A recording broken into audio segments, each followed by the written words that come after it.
सहनौ भुनक्तु सह वीर्यङ्करवावहै तेजस्विनावधीतमस्मा विद्विषावहै। ॐ शान्ति शान्ति शान्तिः। हरिः ॐ। श्री गुरुभ्यो नमः। हरिः ॐ। આજે જે બે મંત્રો ઉપર વિચાર વિમર્શ કરવામાં આવશે અતિ સૂક્ષ્મ બુદ્ધિવાળા માટે જ આજની ચર્ચા છે. નવા જે આગંતુક કોઈ મને ક્ષમા કરે, કારણ કે એ લોકોને કદાચ સમજ ન પડે એવું બની શકે.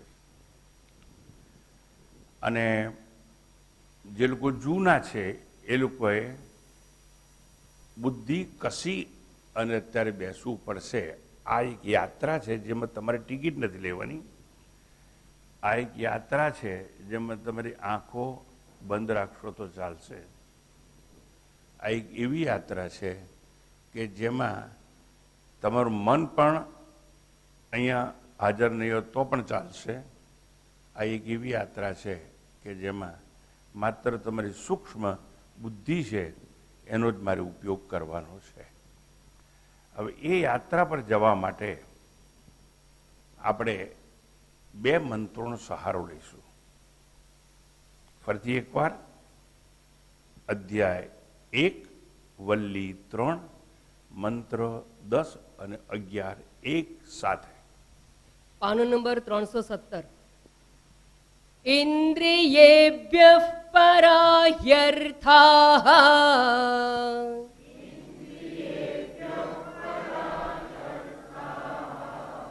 અર્થેભ્યશ્ચ પરમ મનઃ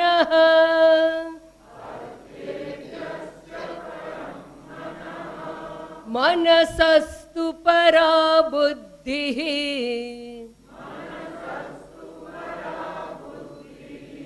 બુદ્ધેરાત્મા મહાન પરઃ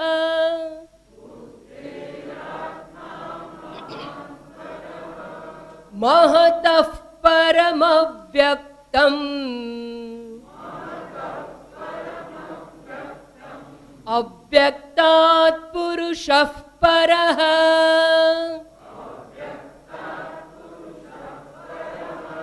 પુરુષાન્ન પરં કિંચિત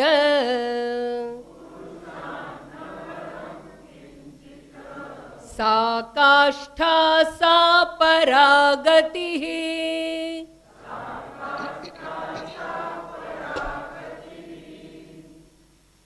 સા કાષ્ઠા સા પરાગતિ.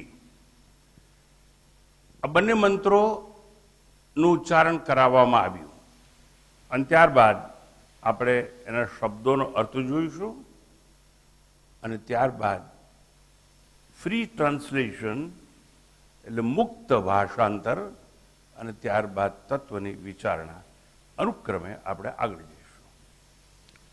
અહીંયા મંત્રમાં આવ્યું ઇન્દ્રિયેભ્ય પરાયર્થાઃ. ઇન્દ્રિય શબ્દ તમને ખબર પડે. આપણે 5 જ્ઞાનેન્દ્રિયો છે.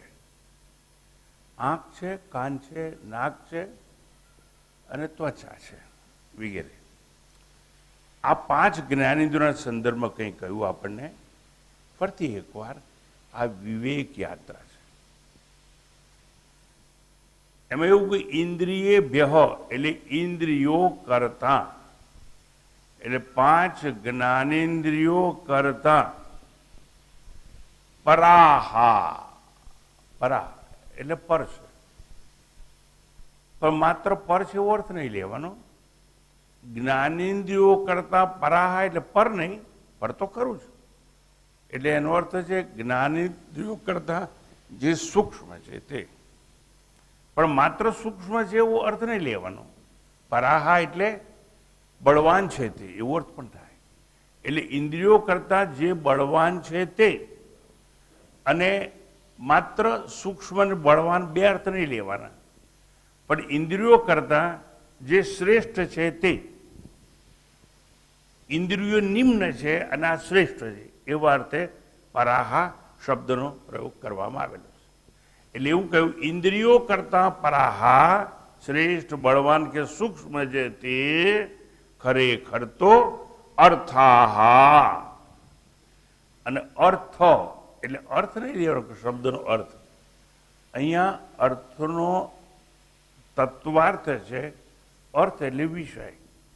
ઇન્દ્રિયોના 5 વિષય છે એમ કહો તો પણ ચાલે. એટલે આંખ એક ઇન્દ્રિય, ચક્ષુ ઇન્દ્રિય કહેવાય. તો એનો વિષય શું? કાં તો પ્રકાશ અથવા રૂપ, એનો વિષય છે. આંખ શેને જુએ છે?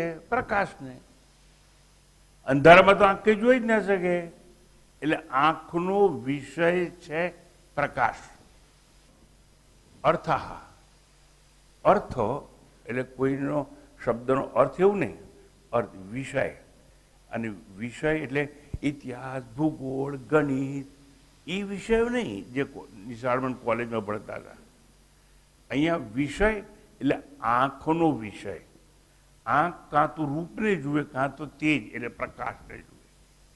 કાન કાં તો સંગીતનું શ્રવણ કરે, શબ્દ છે, કોઈ પણ અવાજને ગ્રહણ કરે એ કાન. એટલે અવાજ છે, શબ્દ છે, એનો વિષય કહેવાય. પણ વિષયને અહીંયા અર્થ તરીકે ઉપયોગમાં લેવામાં આવે છે. અર્થા એટલે અર્થો એટલે વિષયો. અને વિષયો એટલે 5 જ્ઞાનેન્દ્રિયો જે વિષયને ગ્રહણ કરે છે તે. તો આંખ માટે રૂપ કે પ્રકાશ, કાન માટે શબ્દ એનો વિષય છે, જીવવા માટે સ્વાદ એનો વિષય છે, આ ત્વચા માટે સ્પર્શાનુભૂતિ. આ ટેબલ તો સરસ બનાવ્યું છે, સુંવાળી સપાટી છે. પણ સપાટી સુંવાળી છે એવું મને કેવી રીતે ખબર પડી? મારી ત્વચા દ્વારા મેં સ્પર્શ કર્યો. એટલે આ ત્વચા છે એનો વિષય શું? સ્પર્શ. આ તો એમ કે એક જમાનામાં ડબલ બોસ્કી, ખબર છે? એક જમાનામાં ડબલ બોસ્કીનું રેશમ આવતું હતું, એવું ગયું બધું. હવે આર્ટિફિશિયલ સિલ્ક આવી ગયું. પણ આ ચામડીથી અડીએ ને, સ્પર્શ કરી એટલે ખબર પડી જાય કે આ સ્પર્શ દ્વારા જ્ઞાન મળે આપણને. એટલે વિષય કહેવાય. શબ્દ, સ્પર્શ, રૂપ, રસ અને ગંધ. અને નાક શું? જ્ઞાનેન્દ્રિય ગંધને પારખે. એટલે ગંધને અને સુગંધને બંનેને પારખે. આ બધા શું કહેવાય? વિષયો. વિષયો કોના? ઇન્દ્રિયોના. અને ઇન્દ્રિયોના વિષયો. એટલે અહીં એવું કહ્યું, ઇન્દ્રિય બેહ પરા એ અર્થાહા. એટલે ઇન્દ્રિયો કરતા એના વિષયો છે એ બળવાન છે, એના વિષયો છે એ સૂક્ષ્મ છે, એના વિષયો છે એ શ્રેષ્ઠ છે. કયા વિષયો? 5 વિષયો. શબ્દ, સ્પર્શ, રૂપ, રસ અને ગંધ. આ કોના વિષયો છે? ઇન્દ્રિયોના વિષયો કહેવાય. આગળ કહે છે ચ પરમ અર્થે બેહ મનઃ. અને શબ્દ, સ્પર્શ, રૂપ, રસ અને ગંધ એના કરતા ખૂબ સૂક્ષ્મ છે. તો કે કોણ? તો કે મન છે ને એ એનાથી સૂક્ષ્મ. સૂક્ષ્મ એટલે બળવાન, અને બળવાન એટલે શ્રેષ્ઠ. અને આગળ વાત ચાલે છે, મનસઃ તું પરાબુદ્ધિ. અને મન કરતા કોઈ સૂક્ષ્મ છે, બળવાન છે, મન કરતા શ્રેષ્ઠ છે. અને એનું નામ છે મન કરતા બુદ્ધિ બળવાન છે, મન કરતા બુદ્ધિ શ્રેષ્ઠ છે, મન કરતા બુદ્ધિ સૂક્ષ્મ છે. અને બુદ્ધેહે આત્મા મહાન. એટલે બુદ્ધિથી પણ કોઈ વસ્તુ શ્રેષ્ઠ છે. શું? તો કે એને મહાન આત્મા, તો મોહત આત્મા કહેવામાં આવે. એને મહત તત્વ તરીકે પણ ઓળખવામાં આવે છે. એટલે આ મહાન આત્મા, મહત તત્વ એટલે એક હોય સમષ્ટિ બુદ્ધિ અને એક હોય વ્યષ્ટિ બુદ્ધિ. હું વ્યષ્ટિ બુદ્ધિ દ્વારા એટલે મારી પોતાની બુદ્ધિ દ્વારા તમને સમજાવવાનો પ્રયત્ન કરું છું. પણ મારી બુદ્ધિ, તમારી બુદ્ધિ, આ બધાની બુદ્ધિ એટલે રમણ, મગન, છગન, કવિતા, રમીલા, શાંતા, આ બધાની બુદ્ધિ એટલે એક વ્યક્તિની, બીજી વ્યક્તિની, ત્રીજી વ્યક્તિની. તો જેટલા મનુષ્ય જગતમાં છે બધાની બુદ્ધિ ભેગી થાય એનો સરવાળો કરી એને સમષ્ટિ બુદ્ધિ કહેવાય. ટોટલ ઇન્ટેલેક્ટ જેને કહેવામાં આવે છે. તો કે આ સામાન્ય એક વ્યક્તિની બુદ્ધિ કરતાં સમષ્ટિ બુદ્ધિ છે એના કરતાં શ્રેષ્ઠ છે, એના કરતાં બળવાન છે, એના કરતાં સૂક્ષ્મ છે, એવું કહેવામાં આવ્યું. અને આગળ બીજા મંત્રમાં કહ્યું કે મહત પરમ અવ્યક્તમ. આ સમષ્ટિ બુદ્ધિ છે, બધા લોકોની બુદ્ધિ ભેગી કરીએ, જેમ એક શરીર એક વ્યક્તિનું, આપણા બધાના શરીરો એટલે મનુષ્યના શરીરો, પંખીઓના શરીરો, પ્રાણીઓના શરીરો, જીવજંતુના શરીરો, આ બધાના શરીરો ભેગા કરવામાં આવે તો સમષ્ટિ દેહ એટલે એને વિરાટ કહેવામાં આવે છે. અને આપણે એક વ્યક્તિ કહીએ, વ્યક્તિ અને વિરાટ, વ્યષ્ટિ અને સમષ્ટિ, એક અને અનેક. એટલે અહીંયા એમ કહ્યું આપણને કે સમષ્ટિ બુદ્ધિ કરતા પરમ અવ્યક્તમ. અવ્યક્ત કોઈ નામ છે જે અવ્યક્ત છે, અને અવ્યક્ત એટલે આંખે ન દેખાય એવું છે, અને જે આંખે ન દેખાય એવું છે એ આખા જગતનું કારણ છે, અને જગતનું કારણ છે એને માયા કહેવામાં આવે છે. અને આપણે તો શરૂઆતથી ભણી ગયા છે, maya is material cause for entire creation. એ માયા ઉપાદાન કારણ છે.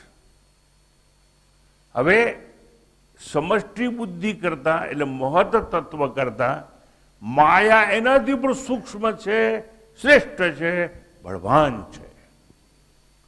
હવે કહે છે પરમ અવ્યક્તમ, અવ્યક્તાત પરમ પુરુષ. અને એ માયાથી પણ કોઈ બળવાન હોય તો એને પુરુષ કહેવામાં આવે છે. પુરુષ આત્મા શબ્દનો પર્યાય. આત્માનું બીજું નામ છે પુરુષ. હું તમને પૂછું છું કે આ બહેનોને બધીને પહેલા કે તમારામાં આત્મા છે કે નહીં? હા કે ના બોલો. છે ને આત્મા? તો તમે પુરુષ છો. રખે ભ્રાંતિમાં રહેતા કે તમે નિર્બળ છો, બાયલા છો. આત્મા તમારી અંદર છે, ને આત્માનો બીજો શબ્દ છે પુરુષ. એવું સમજાવવા માટે આ બહેનોનો શિબિર રાખવામાં આવ્યો છે. કોઈ વખતે મેં પ્રગટ નહીં કર્યું હોય એવું એક સત્ય હું બહેનો માટે પ્રગટ કરવાનો. કારણ કે બહેનો ભ્રાંતિમાં છે, અમે અબળા છીએ. તમે અબળા નથી. અહીં એમ લખ્યું અવ્યક્તાત પરમ પુરુષ. એટલે અવ્યક્ત માયા છે એનાથી બળવાન હોય, શ્રેષ્ઠ હોય, સૂક્ષ્મ, એટલે પુરુષ કહેવાય. અને એ પુરુષ જન્મ હોય એટલે આત્મા જન્મ હોય, સાંભળજો, એ સૌથી સૂક્ષ્મથી સૂક્ષ્મ છે, સૌથી બળવાનથી બળવાન છે, સૌથી શ્રેષ્ઠથી શ્રેષ્ઠ છે. એટલે જેને આ જ્ઞાન થાય એ સૌથી શ્રેષ્ઠ છે કે હું પુરુષ છું. 33 કરોડ દેવતામાં એક જ દેવતા એવો પાક્યો કે જેણે હું એવું કહ્યું કે હું અડધું મારું શરીર સ્ત્રી છે, અડધું પુરુષ છે, અને શંકર ભગવાન. એટલે શંકર ભગવાન 33 કરોડ દેવતામાં એક જ એવો દેવતા નીકળ્યો કે જેને મહાદેવ કહેવામાં આવે. બીજા બધા દેવતા કહેવાય પણ કોઈને મહાદેવ કહેવામાં નથી આવ્યું. અને આખી પૃષ્ટિનો પ્રલય થતા અટકાવવા માટે હળાહાર ઝેર જે પી ગયા એટલે એ મહાદેવ કહેવામાં આવે. બધી સ્ત્રીઓને પોતાની અંદર સમાવેશ કર્યો એટલે એ મહાદેવ કહેવામાં આવે. એ ચર્ચા અત્યારે અસ્થાને. મેં આ તમને મંત્રનું ભાષાંતર કર્યું. હવે હું તત્વની વિચારણા માટે આગળ જઉં છું. તો મંત્ર 10 અને 11 દ્વારા જે કંઈ સમજાવવામાં આપણને આવ્યું, અહીં મેં છેલ્લે કહ્યું પુરુષાત પરમ ન કિંચિત. એટલે આત્માનું બીજું નામ પુરુષ છે. હવે તમને પ્રશ્ન થવો જોઈએ, સમજ, આત્માને પુરુષ કેમ કહેવામાં આવે? પૂર, શાહપુર, નાગપુર, કાનપુર, એ બધા શહેરોના નામ સાંભળ્યા છે ને ભાઈ? હે, કાં તો શહેરને પુર કહેવાય, કાં તો પુરી કહેવાય. જગન્નાથ પુરી, દ્વારકા ભાખરી નહીં, દ્વારકા પણ પુરી. એટલે કાં તો કોઈ શહેરને આપણે પુરી તરીકે ઓળખીએ છીએ, કાં તો આટલું સમજી ગયા? આ પૂરમાં જે વસે છે એનું નામ પુરુષ. આ શરીર માટે એવું કહેવાયું, નવદ્વારે પૂરે દેહી નૈવ કુર્વન કાર્યન, અર્થાત આ આત્મા છે ને 9 દરવાજાવાળા શહેરમાં રહે છે. હવે તમને એટલું તો ખબર પડી જોઈએ, મારે ઘણા મંજર ને તમે હોશિયાર છો, ભણેલા છો, હું એકાઉન્ટનો કે કોમર્સનો વિદ્યાર્થી નથી, એટલે મારી તો ભૂલ થાય, તમારી ભૂલ ના થવી જોઈએ.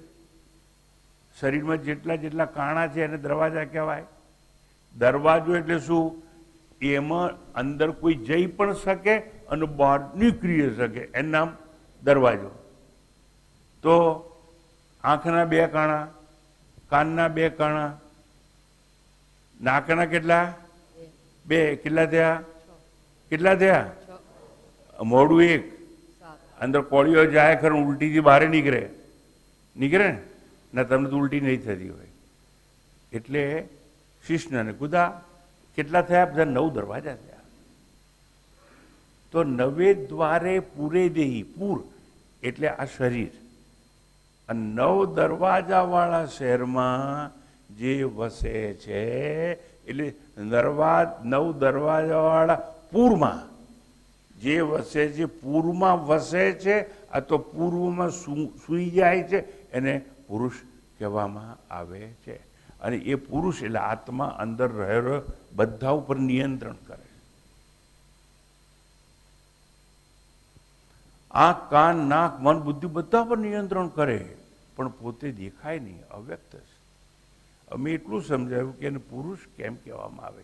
તો અહીં છે કે એ અવ્યક્તાત પરમ પુરુષ, એટલે અવ્યક્ત માયાથી પુરુષ ઉત્તમ છે, સૂક્ષ્મ છે, બળવાન છે. અને પુરુષથી ઉત્તમ કોઈ નથી. પુરુષાત પરમ ન કિંચિત. એનાથી મહાન, આત્માથી મહાન કોઈ વસ્તુ જગતમાં છે નહીં. સા કાષ્ઠા સા પરાગતિ, એને પરાકાષ્ઠા કહેવામાં આવે. પરાકાષ્ઠા એટલે એનાથી બધું આગળ કંઈ ના હોય, એને પરાકાષ્ઠા કહેવાય. હવે આ ભાષાંતર મેં જે તમને કહ્યું એના સંદર્ભમાં ધીરે ધીરે આપણે આગળ જઈશું.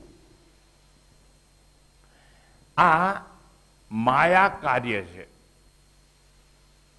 માયા એ જગતનું કારણ, અને માયામાંથી જે કંઈ જન્મેલું છે એને કાર્ય કહેવામાં આવે, અને જેનામાંથી કંઈ જન્મે છે એને કારણ કહેવામાં આવે. એટલે માયા કારણ છે, અને આખું જગત એમાં ભૂચર, ખેચર, જળચર, નામ, આકાર જે કંઈ છે ને 5 ઇન્દ્રિયોના વિશ્વ જગતમાં છે એ બધું માયાનું કાર્ય કહેવાય. તો માયા કાર્ય આપણે જેને જીવાત્મા કહીએ છીએ ને, ઉત્ક્રામંતમ સિદ્ધમ વાપી, એટલે માણસ શરીર શાંત થાય એટલે આપણે કહીએ છીએ સાદી પાસે મરી જાય. મરે ને એ પેલા જીવાત્મા નીકળી જાય છે અને પુનર્જન્મ માટે ચાલી જાય છે. હવે સમજો, એ જીવાત્મા થી માયાનું કાર્ય બહાર છે. This is highly technical thing. હું સમજાવું છું, તમને સમજ પડે તો તમારું સદભાગ્ય, ના સમજણ પડે તો રામ રામ. આ જીવાત્મા છે ને, માયાનું કાર્ય છે એ જીવાત્માથી બહાર છે, અને જે બહાર છે એ સ્થૂળ છે અને અંદર છે એ સૂક્ષ્મ છે. મારે આખો મંત્ર સૂક્ષ્મતા તરફ આપણને લઈ જાય. એટલે મેં કહ્યું આ વિવેકની યાત્રા છે, વૈકુંઠની યાત્રા નથી, વિવેકની યાત્રા છે. સર્વવ્યાપક વિષ્ણુને સમજવા માટે, કારણ કે ગયા વખત વાત આવી ગઈ, તદ વિષ્ણુ પરમમ પદમ. આ વિષ્ણુનું પરમ પદ એટલે શું એ આજના લોકોને સમજાયું નથી. અને લોકો તો શ્રીનાથજીમાં જાય, ઝાપટિયા ઝાપટ મારે, પટ ખોલ પટ બંધ એવું બધું ચાલ્યા કરતું હોય, અને એક પૂજારી ઘંટડી મારી અને ભગવાનને કહે છે ઉઠ. મને ઘણીવાર આશ્ચર્ય થાય છે. એ કહે છે ભગવાન ઉઠ્યા એટલે પછી મંગળાના દર્શન. એટલે ભગવાનને ઘંટડી વગાડીને ઉઠાડનાર તું કોણ? એટલે તારી આ કોણે ઉગાડ્યું? ઓ બુદ્ધુ, તને કોણે ઉઠાડ્યો? તો તને બીજા કોઈ ઉઠાડ્યો હોય તે તો ઉઠેલો છે, તો હું ઘંટડી મારી ઉઠાડવાનો હતો એમ. પણ તત્વજ્ઞાન ન સમજાયું આ સમાજને, એટલે આ દુર્દશા છે આ સમાજની. અને પછી રાતના ભગવાન હુવાડી બી દેવામાં આવે, કઈ સમજ નથી પડતી. એટલે ભગવાન જો હુઈ જશે ને તો તને હુવાડશે કોણ? તારી આંખો આમ ડાચું ખુલી જશે ને આંખો ખુલ્લી રહેશે સમજ્યા વગર. મારે એટલું સમજાવવું છે, માયા જગતનું કારણ, અને એ માયા છે એનું કાર્ય છે ને એ જીવાત્માની બહાર છે. અને કાર્ય કેવું છે? સ્થૂળ છે. અને કારણ કેવું છે? સૂક્ષ્મ છે, ભીતર છે, અદ્રશ્ય છે, અવ્યક્ત છે. એટલે જળ સંસારની અંદર કંઈક અવ્યક્ત છે, અને એવું એક પરમ અવ્યક્ત છે કે એનાથી પર કોઈ નથી, એને પુરુષ કહેવામાં આવે. હવે આગળ જઈએ ધીરે ધીરે આપણે. જીવથી ભીતર એટલે જીવાત્માથી ભીતર સૂક્ષ્મ છે એને આત્મા અગર બ્રહ્મ કહેવામાં આવે છે. અને એ બ્રહ્મ કે આત્મા સૂક્ષ્મતાની, શ્રેષ્ઠતાની, મહાનતાની પરાકાષ્ઠા છે. અને આ પરાકાષ્ઠા છે એને જીવનનું અંતિમ ધ્યેય કહેવામાં આવે છે. અને જીવનનું અંતિમ ધ્યેય છે એનું બીજું નામ મોક્ષ કહેવામાં આવે છે. એવી સમજ આપવા માટેનું આ મંત્ર છે. હજુ સુધી મેં તત્વજ્ઞાનમાં કશું જ શીખવાડ્યું નથી. આ તમામ ભાષાંતરો આપની સમક્ષ મૂકી અને હું ધીરે ધીરે આપણે આગળ જઈએ. ઇન્દ્રિયેભ્યઃ મંત્રમાં આવ્યું, એટલે ઇન્દ્રિયો કરતા પરાહા હિ અર્થાહા. પરા એટલે પર છે, સૂક્ષ્મ છે, શ્રેષ્ઠ છે. અર્થાહા એટલે વિષયો. કોના વિષયો? ઇન્દ્રિયોના. ઇન્દ્રિયોના વિષય. આંખનો વિષય છે રૂપ અગર તેજ, કાનનો વિષય છે શબ્દ, જીભનો વિષય છે સ્વાદ, ત્વચાનો વિષય છે સ્પર્શાનુભૂતિ, અને નાકનો વિષય છે ગંધ. આને શું કહેવાય? વિષયો. એ બધા કહેવાય છે પરા, પર છે ઇન્દ્રિયો કરતા. પંચ જ્ઞાનેન્દ્રિયો કરતા શબ્દ, સ્પર્શ, રૂપ, રસ અને ગંધ સૂક્ષ્મ છે, શ્રેષ્ઠ છે, બળવાન છે. કારણ. હવે કારણ આપું છું. This is very subtle and scientific logic. એક તર્ક જેને ન્યાયશાસ્ત્ર કહેવામાં આવે. તો એના પર ધીરે ધીરે હું આગળ જઉં છું. ઇન્દ્રિયો કરતા એના વિષયો ઇન્દ્રિયોથી પર છે, એટલે વિષયો સૂક્ષ્મ છે અને ઇન્દ્રિયો સ્થૂળ છે. માટે વિષયો અર્થાત શબ્દ, સ્પર્શ, રૂપ, રસ અને ગંધ વિષયો ઇન્દ્રિયો પર શાસન કરે છે. શાસન કરે છે એટલે આપણે બજારમાં જતા હોઈએ, ટ્રેનમાં મુસાફરી કરતા હોઈએ, પ્લેનની ટિકિટમાં બેઠા હોઈએ અને બાજુની સીટમાં કોઈ ખૂબ સરસ રૂપાળી વ્યક્તિ બેઠી હોય, બહુ સુંદર મેકઅપ કરે હોય, બહુ અલંકારો હોય, તો આપણું ધ્યાન ગયા વગર રહે નહીં. એટલે તમારી ઇન્દ્રિયોને રૂપમાં ખેંચી ગયા. આંખને આ વિષય રૂપ અથવા તેજ ખેંચી ગયું. અચાનક આમ ઝબકાર થાય તો આંખ ત્યાં જાય.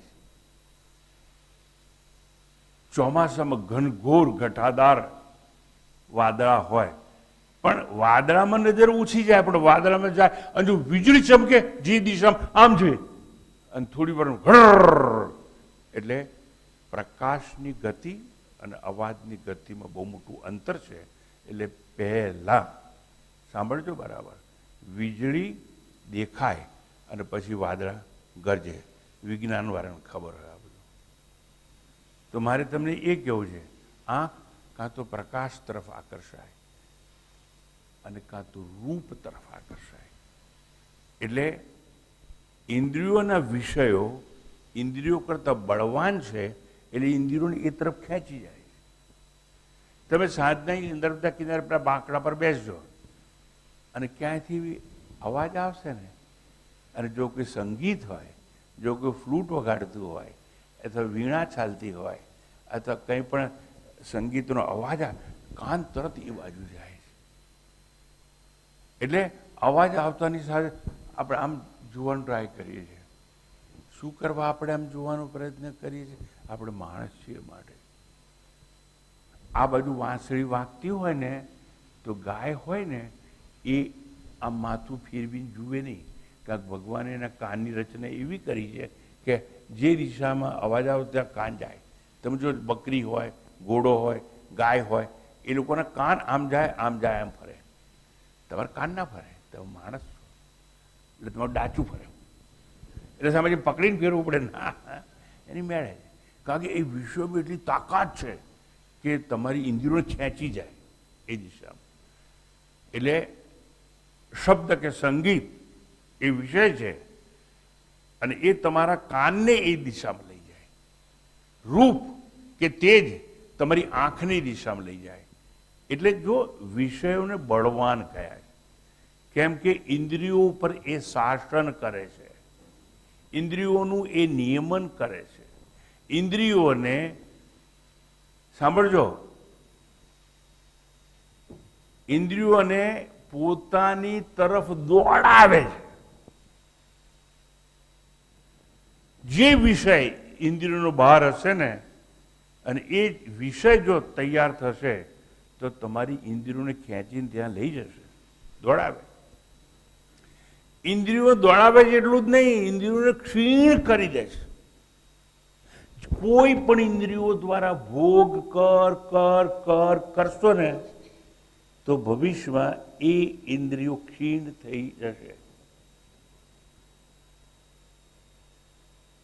એટલે શંકરાચાર્ય લખવું પડ્યું, વયસી ગતે કહ કામ વિકાર. સાંભળ્યું કુદે સૌ? હા, આપણે ત્યાં કહેવત છે હાથે બુદ્ધિ નાઠી. એટલે અમુક ઉંમર જતી રહી પછી કામ જતા રહે, વિકાર ના થાય. એટલે ક્ષીણ થઈ ગઈ ઇન્દ્રિયો ઉંમર વધે એમ. ઇન્દ્રિયો ક્ષીણ કેમ થઈ જાય? બહુ કાર કર્યો. સૌથી પહેલા કઈ ઇન્દ્રિય ક્ષીણ થાય? ડોક્ટર સિવાય આંખ. બેતાલા થયા ને, અરે ઉંમર થઈ નથી અને કે બેતાલા આવી ગયા. સમજ તમને ક્યાં લેન કાઢ નાખે બસ તો દેખાશે નહીં હવે.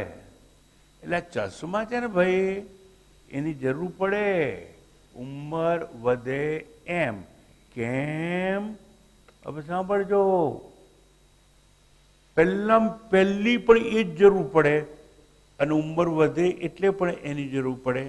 બાળક જ્યારે જન્મે ને ત્યારે માં ખોળામાં લઈને બેઠી હોય, પછી ડૉક્ટર સાહેબ આવે,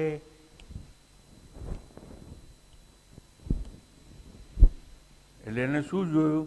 ડૉક્ટરે જોઈ લીધું આંખ કામ કરે છે એટલું નહીં, પછી ડૉક્ટર સર્ટિફિકેટ આપી દે કે આંખ બી ચાલે છે. આમ ચપટી વગાડીને આમ એટલે અવાજ આવે એટલે આને આમ જુએ બાળક, પછી આમ જુએ, પછી આમ જુએ, પછી આમ. એટલે ડૉક્ટર સાહેબે ચેક કરી લીધું. એટલે જન્મો ત્યારથી આ આંખ છે ને જોવાનું કામ કર્યા કરતી હોય.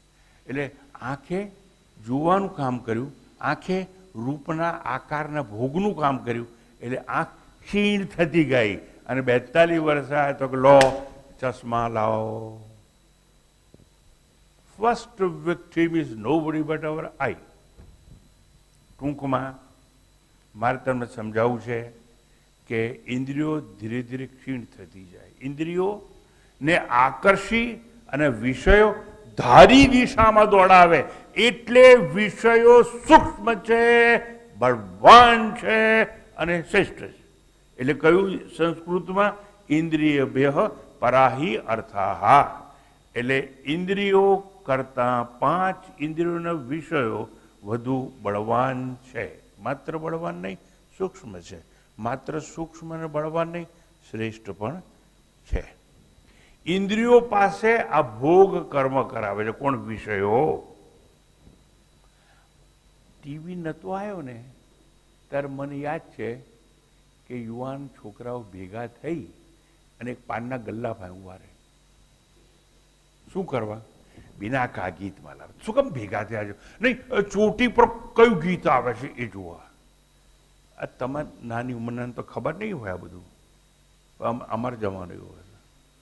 એક બિનાકા ગીત મારા સિલોન રેડિયો પરથી આવતું હતું, અને ત્યાં છોકરાઓ જેના ઘરમાં ના હોય ને એ લોકો ત્યાં પાનની દુકાન ગલ્લા ભાઈ ઉભા રહે, પાન ખાવા નહીં પેલે, હા, અને પેલા બધા ચડસા ચડસી થાય અંદર અંદર કે આજે ચોટી પર આ ગીત આવશે, આજે આ પિક્ચરો, એ લોકો પિક્ચરો જોવા જતા બધું મોડે જોયે લોકોને.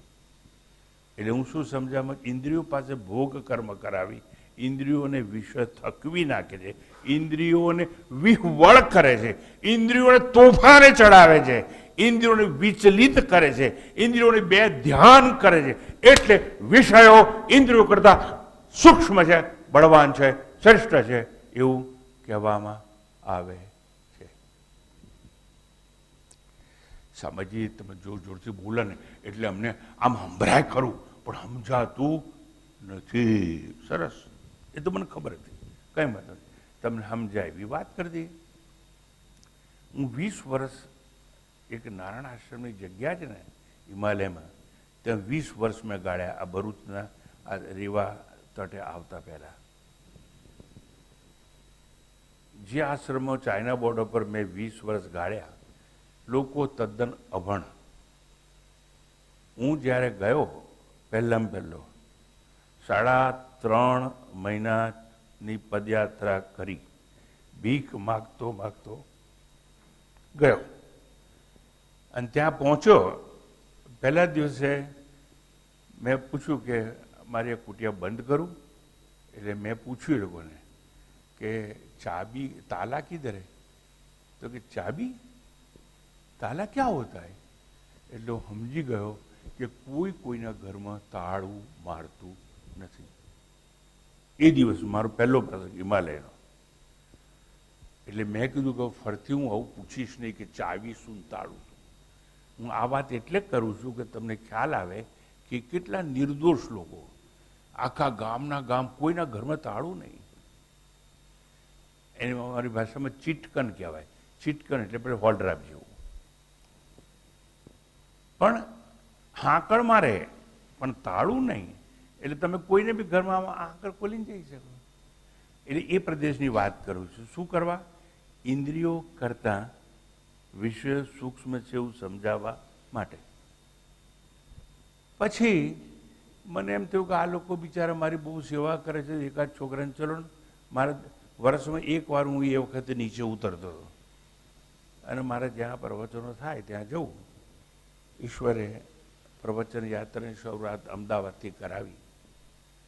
મુરણાની સારાભાઈ, જે વિક્રમ સારાભાઈની વાઈફ, મોટા મોટી ડાન્સર, અને અમદાવાદમાં દર્પણ નામની સંસ્થા, ત્યાં જે આખા ભારતમાંથી લોકો નૃત્ય શીખવા માટે આવે, અને એક લીમડાના ઝાડ નીચે 500નું ગોળું લટકાઈ એક ટેબલ ઉપર મને બેસાડવામાં આવતો હતો, અને ધૂળમાં લોકો મારું પ્રવચન સાંભળવા બેસતા હતા.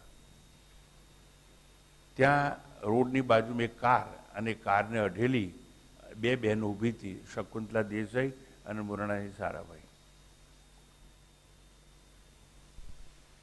હવે સાંભળજો, એવી રીતે દર વર્ષે હું આવું, વર્ષમાં એક જ વાર હિમાલયથી નીચે ઉતરું. એટલે મને એમ થયું કે ભાઈ આ બિચારા, એ લોકો મોટર જોઈ નથી, અને ત્યાંની જે અમારી પહાડની બહેનો છે એને તો મોટર શું એક આંખે જોઈ જ નથી, રેલગાડીનો તો પ્રશ્ન જ નથી. એટલે એ એરિયામાંથી એક છોકરાને હું લઈ આવ્યો, જેણે પહેલી વાર મોટર જોઈ. અને પછી મારું પ્રવચન તો બિરલા માતુશ્રી મુંબઈમાં, એટલે બિરલા માતુશ્રી ચર્ચગેટ સ્ટેશનની છેલ્લે કહેવાય ને, મુંબઈવાળાને ખબર હશે, અને બહુ પોશ મોટું એર કન્ડિશન ઓડિટોરિયમ, ત્યાં મારું પ્રવચન હતું. અને મારા નારાયણ આશ્રમના ટ્રસ્ટી શૈલેષ મહાદેવિયાના ઘેર મારે રહેવાનું. શૈલેષ મહાદેવિયા એટલે અરવિંદ મફતલાલના બનેવી, અને એને મારા દરિયા કિનારે સી ફેસ, ત્યાં એનો બંગલો મોટો, અને ત્યાં મારે રહેવાનું હતું. આ પેલો અભણ છોકરો જેને હું લઈ ગયેલો, જેણે મોટર કોઈ દિવસ જોઈ નથી, પહેલી વાર જોઈ, રેલગાડી પહેલી વાર જોઈ, પણ એના સદભાગ્યે હું દિલ્હી સુધી તો એટલી મુશ્કેલી સહન કરતો આવું, ચાલીને આમ તેમ રખડી અકળાઈને, પણ હું દિલ્હી આવું એટલે ઓળખીતા લોકો મને મળી જાય. અને એ લોકો મારી પ્લેનની ટિકિટ લઈ રાખેલી, અને પ્લેનની ટિકિટ લઈ રાખેલી એટલે મારે મુંબઈ ઉતરવાનું, મુંબઈમાં પ્રવચન. પેલો છોકરો પહેલી વાર તો વિજયસિંહ એનું નામ મારી જોડે હતું, એને લઈને હું પ્લેનમાં બેઠો. मैंने समझायू तो बोली एयर होस्टेस क्या फटो बांध, नहीं स्वामी जी ये बहन मेरे को मत बांधो मत, मैंने कोई गुनाह पाप नहीं किया है. मैं तो चुप रहे, तूने कुछ नहीं किया. એને એમ કે પેલો પટ્ટો બાંધવો પડે ને પ્લેનમાં, એટલે ત્યાંથી એની શરૂઆત થઈ. પછી પ્લેનની અંદર પેલો નાસ્તો બાસ્તો આપણને આપે, મારી જોડે તો સારી ટિકિટમાં બેઠેલો.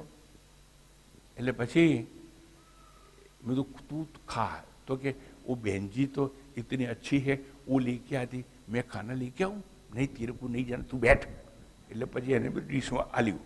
પછી પેલી ડીશો ખાલી પાછી લેવાઈ तो बहन जी आप फिक्र मत करो, मेरे को नलका बताओ, मैं धो देता हूँ.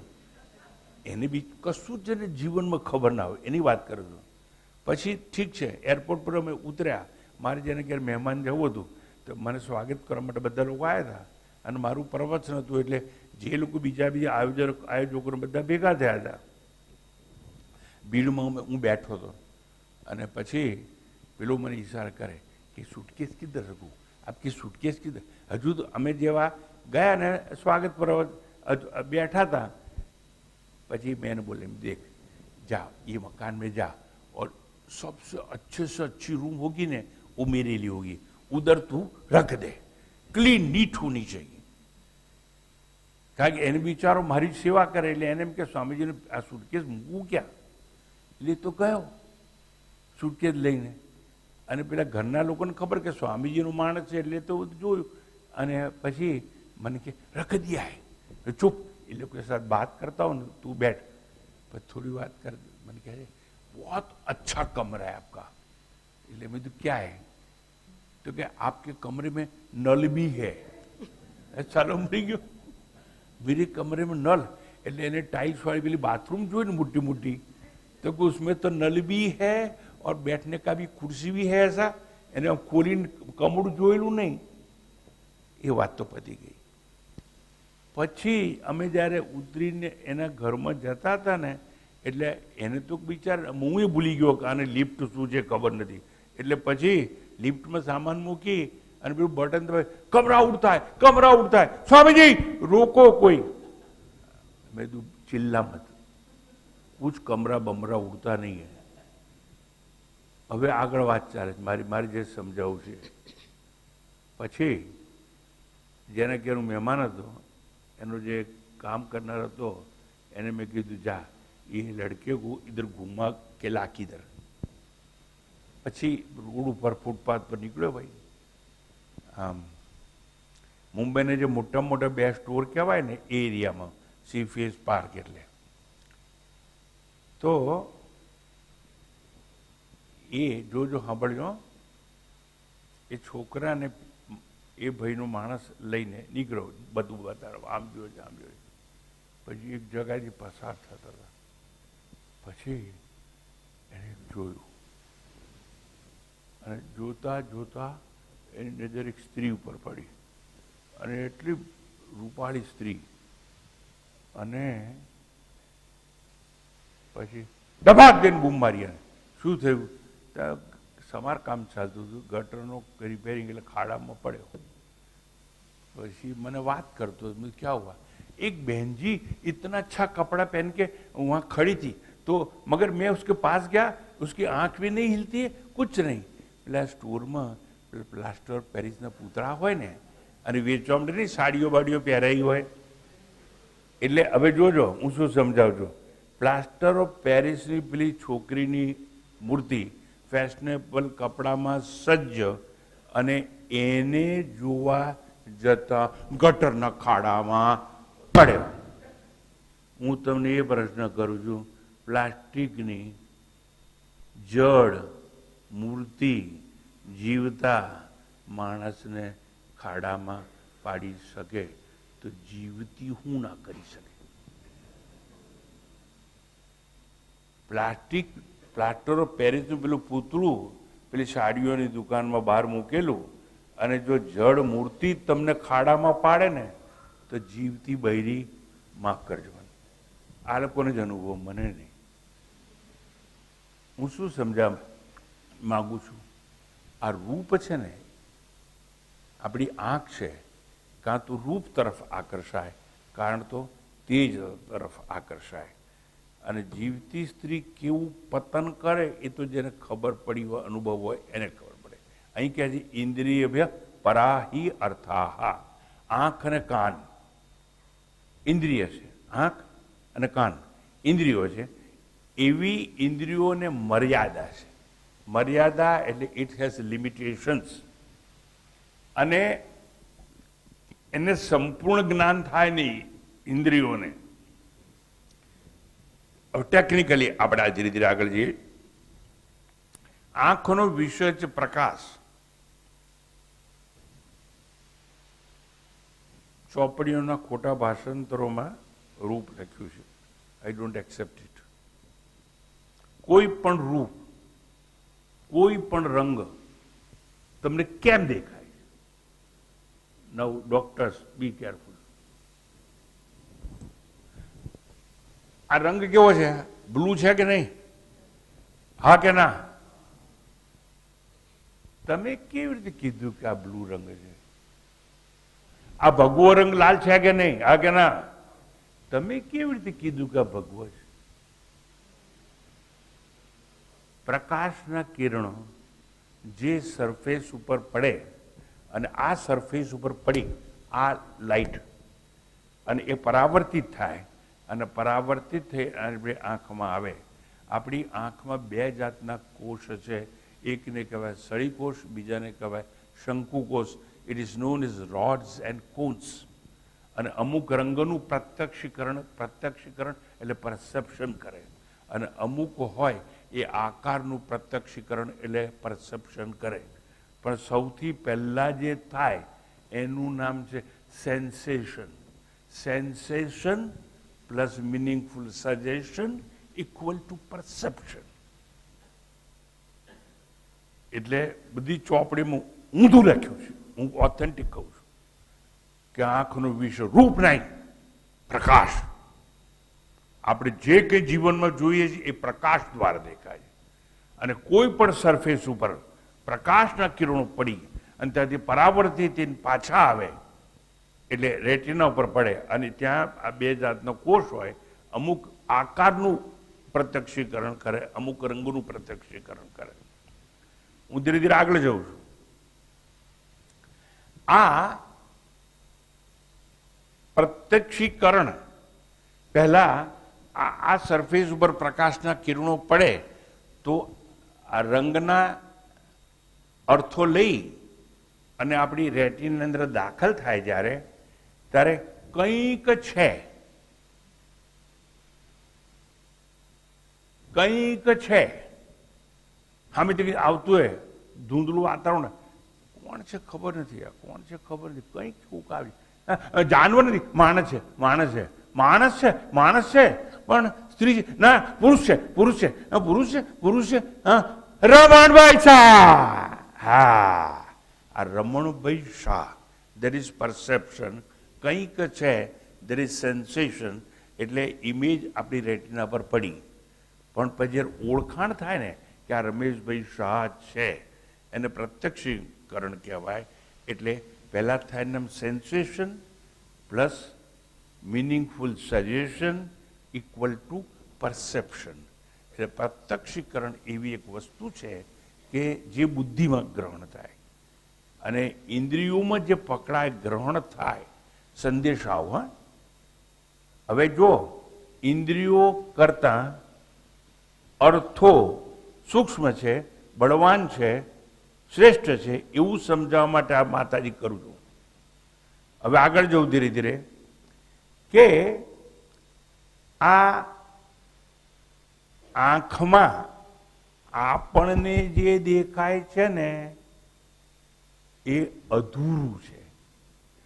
આંખ આપણી પાસે છે, સાંભળજો બરાબર. પણ આંખની જે જોવાની શક્તિ છે એના કરતા વિષયો સૂક્ષ્મ છે. અને સૂક્ષ્મ વિષય હોય એ કદાચ પ્રકાશના કિરણોની વાત સંદર્ભમાં આપણે ચાલતી સંદર્ભમાં તમે ના જોઈ શકો, એ રડાર જોઈ શકે. બે જાતના કિરણો હોય, એક પ્રકાશના મોજા હોય. સાંભળજો બરાબર. એક વિદ્યુતના મોજા, વિદ્યુતકીય મોજા હોય. હવે આ વિદ્યુતના મોજા છે ને એ જતા હોય, તમે ગ્રહણ ના કરી શકો. રડાર પેલી ડીશ હોય ને જે, એ ગ્રહણ કરી શકે. આ રડાર દ્વારા પ્રકાશના મોજાનું પરાવર્તન વિદ્યુતમાં કરી અને વિદ્યુતના મોજાઓને રડાર દ્વારા આકાશમાં ફેંકવામાં આવે તો કોઈ પણ મેટલની વસ્તુ એને સ્પર્શ કરી અને પાછા આવે અને દુશ્મનનું પ્લેન કેટલું દૂર છે ખબર પડે આપણને. પણ એ કિરણો આપણે જોઈ શકતા નથી. જો આ તમારી પાસે આટલો નાનકડો મોબાઈલ છે ને, તમે જ્યારે બોલો છો ત્યારે એ અવાજના મોજા કહેવાય.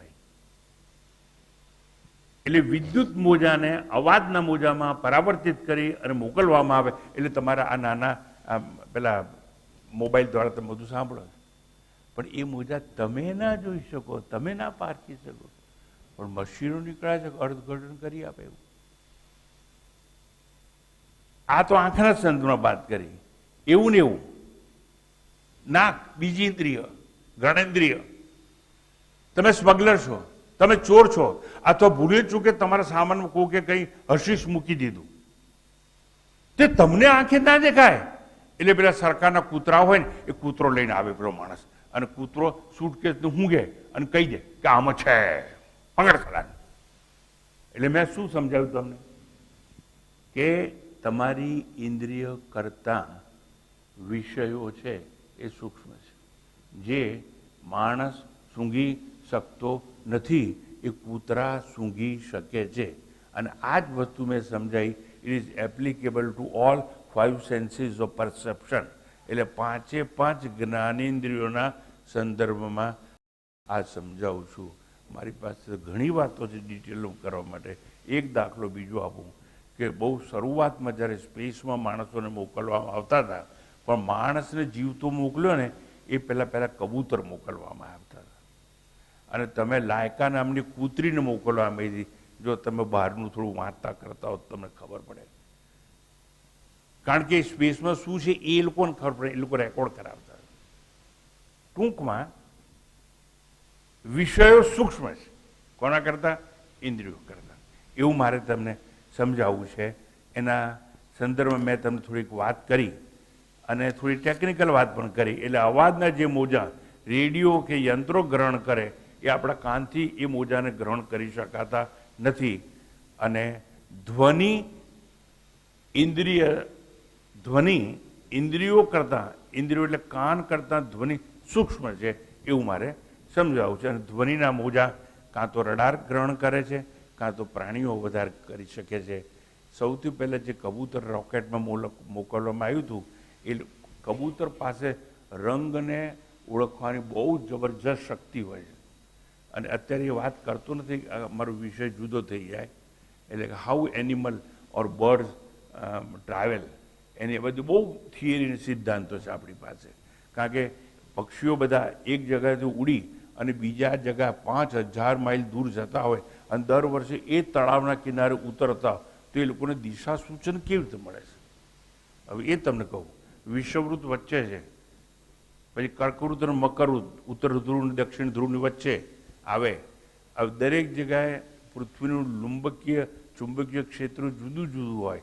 એટલે જ્યારે કબૂતરો કે પક્ષીઓ ઉડી હજારો માઇલનો પ્રવાસ કરે ને ત્યારે એ લોકો એક ચુંબકીય પ્રેશર છે એનો અનુભવ કરે, જે આપણે નથી કરી શકતા. અને પ્રેશર ઓછું વધતું થાય, જે તળાવે જવું ત્યાં જ દર વર્ષે લોકો ઉતરતા હોય.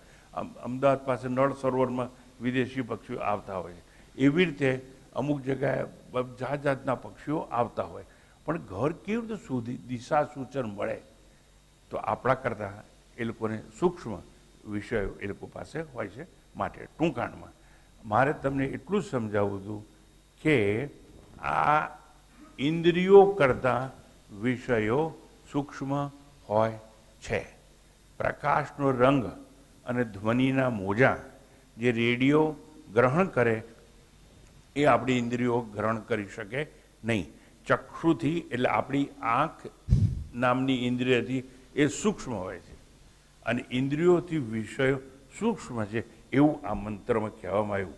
જો આ ઋષિ મુનિઓએ આ મંત્રમાં આવી વાત કરી હોય તો મારે તમને એ પૂછવું છે, એ લોકો કયું સાયન્સ ભણવા ગયા હતા? પણ નતા ભણે એવું નહીં, પણ આપણે ભ્રાંત છીએ. આપણને એમ થાય કે અમેરિકામાં અને ઇંગ્લેન્ડમાં જે સર્ચ અને રિસર્ચ થાય એ જ શ્રેષ્ઠ છે. એવું નથી. મારી પાસે આજે સમય નથી, નહીતર ઋષિમુનિઓએ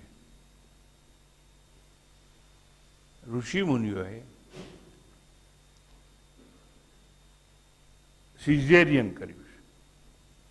એવા દાખલા આપણી પાસે મોજૂદ છે. ચરક સુશ્રુત અને એ લોકો પાસે શસ્ત્રક્રિયા હતી. પણ આપણું એટલું ખોટું અને વિદેશનું એટલું સાચું એવી એક ભ્રાંતિમાં જીવનારા આપણે બધા લોકો છીએ. ટૂંકમાં ઇન્દ્રિય પરાયર્થાહા.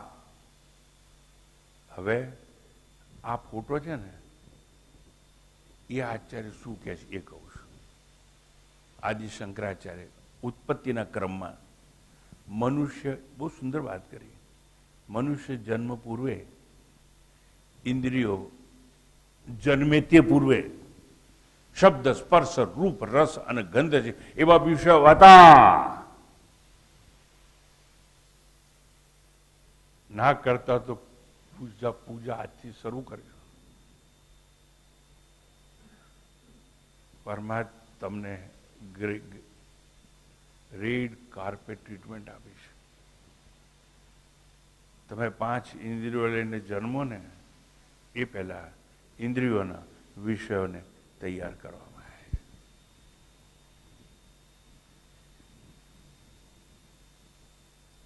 તમે આંખ લઈ અને પ્રસૂતિ બાદ પૃથ્વી પર આવો ને એ પહેલા આંખ જોશે શું? એના માટે આકાર તૈયાર હતા. વૃક્ષનો આકાર, પર્વતનો આકાર, પશુનો આકાર, પ્રાણીનો આકાર. તમને આંખ આપીને ભગવાને એ પેલા આકારો તૈયાર કર્યા હતા. નહીતર તમે જુઓ શું? છતી આંખે આંધળા હોત.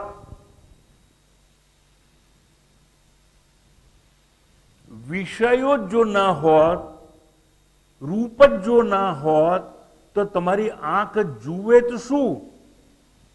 આંધળી હોત. અને છતી આંખે તમે આંધળા હોત. તમે જન્મો ને એ પહેલા જગતમાં જો કોયલનો અવાજ ના હોત, કા કા કરતા કાગડા ઉડતા ના હોત અને વંટોળિયાનો અને પાંદડાઓ ખરવાનો અવાજ ન આવતો હોત તો તમારા કાનનો ઉપયોગ શું? તમે જન્મો પછી કોઈ શબ્દ જ એટલે અવાજ જ ના હોય તો તમારા કાન શું કામના? આનો જવાબ પુરુષો પાસે ન હોય, માત્ર બહેનો પાસે છે. સ્વામીજી એરિંગ પહેરવા માટે કાન આલ્યા છે. બહુ સરસ. તમને કાન આપ્યા ને અને કાન લઈને તમે આવો એ પેલા શબ્દ હતો, મોરનો ટોપો હતો, કોયલનો અવાજ હતો, ઝરણા ખળખળ વહેતા હતા. પ્રાતઃકાળે આ વાયરો વૃક્ષોની વચ્ચેથી પસાર થતો હોય એક અવાજ આવે. અવાજ શબ્દ હતો. એટલે તમને જન્માવતા પહેલા તો કાનને શેની જરૂર છે એ તૈયાર, આંખને શેની જરૂર છે એ રૂપ તૈયાર. ગુલાબની સુગંધ, મોગરાની સુગંધ, એ રાતરાણી ક્યાંક છે, ક્યાંક છે. એટલે સુગંધ જગતમાં પરમાત્માએ મૂકી. અને હું પૂછું કે સુગંધ અને ગંધ ન મૂકી હોત તો તમને નાક શેના માટે આપ્યું હોત? માત્ર બહેનો પાસે જવાબ છે, સ્વામીજી ચૂની પહેરવા. સરસ.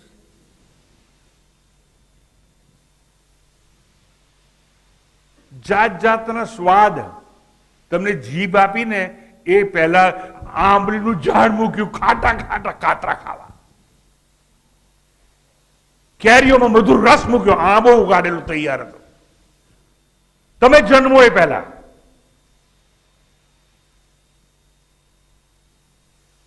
અને મારે તમને પૂછવું જોઈએ કે જગતમાં સ્વાદ જ ના હોત, સાંભળજો બરાબર, તો આ જીભ લઈને તમે અવતર્યા શું કરવા? માત્ર બહેનોને ખબર હોય, માટી ચાટવા માટે. નાનું બાળક છે ને, એ જન્મે ને ત્યારથી ઘણીવાર છોકરા હવે તો પણ મોટા ફ્લેટમાં રહેનાર હોય એને તો માટી શું ખબર ના હોય. પણ મને યાદ છે મારું છોકરું માટી ખાય. અમે ગામડામાં રહેલા છીએ, ગામડામાં ઉછરેલા છીએ. માટી કેમ ખાય બાળક એ ખબર છે? માટીમાં એક જાતનું સોલ્ટ હોય. બાળકમાં જે વિટામિનની ઉણપ હોય ને એ તરફ એ આકર્ષાય. અને તમને હજુ કહું છું, પ્રેગ્નન્ટ બહેનો હોય ને એ એક જાતની માટી મળે ખાવાની ગામડામાં. અત્યારે તો આ બધું તમને નવા ભણેલા લોકોને તો કશું અક્કલ ના હોય ને ખબર ના હોય. અને હજુ કહું છું, માટી વેચાતી મળે ખાવા માટેની, એ જુદી હોય. સારું, આ મારું કહેવાનું શું છે કે તમને 5 ઇન્દ્રિયો આપીને એ પેલા ઇન્દ્રિયોના વિષયો ભગવાને તૈયાર કરીને મૂકેલા છે. એટલે ભગવાને તૈયાર કરીને આપેલા ઇન્દ્રિયોના વિષયો શબ્દ, સ્પર્શ, રૂપ, રસ અને ગંધ સૂક્ષ્મ છે, કારણ પરમાત્મા સૂક્ષ્મ છે. એટલે હું કહેવાય માંગુ છું કે તમે અવતરો ને એ પહેલા રેડ કાર્પેટ ટ્રીટમેન્ટ તમને આપવામાં આવી. અને ઈશ્વરને આપણે ભૂલી ગયા છે, જેણે આપણા માટે રેડ કાર્પેટ ટ્રીટમેન્ટ પાથરી આપણને કહ્યું, આવ આ જગત તારા માટે ખુલ્લું છે.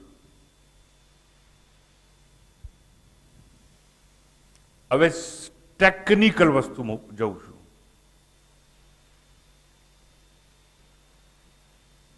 કે આપણે ઇન્દ્રિયો દ્વારા કોઈ પણ વસ્તુને ઓળખીએ છીએ કઈ રીતે? ઇન્દ્રિયો દ્વારા. આ જગતનું જ્ઞાન કેવી રીતે મળે છે આપણને? જગતનું એટલે વિષયનું, શબ્દ, સ્પર્શ, રૂપ, રસ અને ગંધ, આ સિવાય જગતમાં કંઈ જ નથી. તેનું જ્ઞાન આપણને મળે છે કઈ રીતે? વિજ્ઞાન અને આપણો શાસ્ત્રો. શાસ્ત્ર મુજબ કોઈ પણ વસ્તુનું જ્ઞાન વૃત્તિજન્ય જ્ઞાન કહેવાય. મારી આંખ આ ખુરશીને જુએ એટલે ખુરશી આકારની એક વૃત્તિ ઉત્પન્ન થાય અને એ વૃત્તિ મારા મનમાં પ્રવેશ કરે અને એ વૃત્તિજન્ય જ્ઞાન મને મળે. મઠાકાર, સાંભળજો બરાબર, ઘટાકાર, વૃક્ષાકાર, પર્વતાકાર, એવી અનેક જેને જેને જુઓ એવી વૃત્તિ જન્મે. That is the theory of perception according to our scriptures. But what about science? વિજ્ઞાન એવું કહે છે કે પ્રકાશના કિરણો જે સરફેસ ઉપર પડે એ સરફેસ ઉપરથી રંગસૂત્રોને લઈ અને રેટિના પર, નેત્ર પટલ પર એ પ્રવેશ કરે, અંદર જાય અને ત્યાં શંકુ આકારના, સળી આકારના રોડ્સ એન્ડ કોન્સ હોય. એ કેટલાક છે એ રંગનું પ્રત્યક્ષીકરણ કરે, કેટલાક આકારનું. એટલે હું સમજાવું છું, theory of perception according to science અને theory of perception according to our scriptures, એટલે શાસ્ત્રો. શાસ્ત્રોએ કહ્યું કે મન દ્વારા ઇન્દ્રિયો છે ને, આંખ આપણા મન દ્વારા પ્રવાસ કરી કોઈ વિષયમાં જાય અને જે વિષયને પકડે એ આકારની વૃત્તિ ઉત્પન્ન થાય અને એ વૃત્તિઓ આવે એટલે આપણે કહીએ આ મઠાકાર, પટાકાર, વૃક્ષાકાર, પર્વતાકાર, ઘટાકાર, એ વૃત્તિ દ્વારા આ બધું જન્મ લેતું હોય છે. પણ એ વૃત્તિઓ અદ્રશ્ય છે. વૃત્તિ આંખે દેખાય નહીં. એટલે વિષયો સૂક્ષ્મ છે અને ઇન્દ્રિયો સ્થૂળ છે. આ એક જ નાનકડી વસ્તુ પણ મારે અનેક દ્રષ્ટાંત આપીને સમજાવવી પડે ટેકનિકલી. એટલા માટે મેં સમય વધારી લીધો. મંત્ર તો બહુ મોટો છે અને જ્યારે જ્યારે આપણે બીજી વાર મળીશું ત્યારે ત્યારે એના પર વાત કરતા રહીશું. અત્યારે સંવેદન વત્તા ભાવ ભરાવ સૂચન બરોબર પ્રત્યક્ષીકરણ એટલે sensation plus meaningful suggestion equal to perception એવો એક સિદ્ધાંત અહીં સંસ્કૃતમાં જે એક જ શબ્દમાં આપવામાં આવ્યો હતો એના પર વાત કરીને મેં સમજાવવાનો પ્રયત્ન કર્યો અને એ છે ઇન્દ્રિયભ્ય પરાહી અર્થાહા. આટલી જ વસ્તુ આપણે સમજ્યા છીએ. અને મેં કહ્યું હતું ને કે આ વિવેકની યાત્રા છે એટલે બુદ્ધિનો ઉપયોગ કરવો પડશે અને આ મંત્ર ચાલશે. આ બે મંત્રો તમે સમજી જશો તો બીજા અનેક ઉપનિષદો સમજવાની માસ્ટર કી તમારી પાસે આવી જશે. કારણ કે આ પરસેપ્શનના સંદર્ભમાં તો આખી પ્રક્રિયા છે વેદાંતની અને જેને પંચીકરણ કહેવામાં આવે છે અને પંચીકરણ સમજવું પડે. એટલે આ પંચીકરણ એટલે ઇન્દ્રિયો છે આપણી પાસે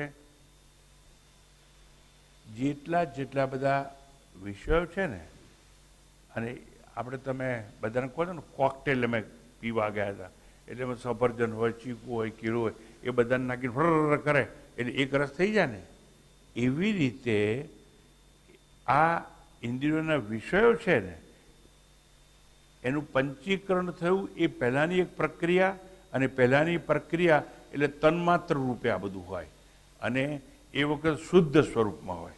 એની વાત પણ હું બીજી વાર કરીશ તમને.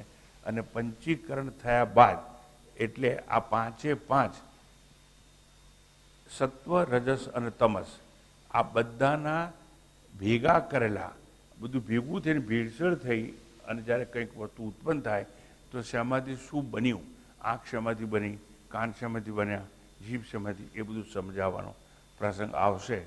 જો સૂક્ષ્મ રીતે સમજવું હશે તો હું સમજાવવાનો પ્રયત્ન નિષ્ઠાપૂર્વક કરીશ અને તમારું પાત્ર જેટલું યોગ્ય હશે એટલું તમે ગ્રહણ કરી શકશો. ખૂબ સુંદર. તો આપણે આ થોડીક વાત કરી અને આગળની વાત બીજા રવિવાર જ્યારે આવશે ત્યારે એની વાત કરવામાં આવશે. ઓમ પૂર્ણમદ પૂર્ણમિદં પૂર્ણાત પૂર્ણમુદચ્યતે પૂર્ણસ્ય પૂર્ણમાદાય પૂર્ણમેવાવશિષ્યતે. ઓમ શાંતિ શાંતિ શાંતિ. હરિ ઓમ. શ્રી ગુરુભ્યો નમઃ. હરિ ઓમ.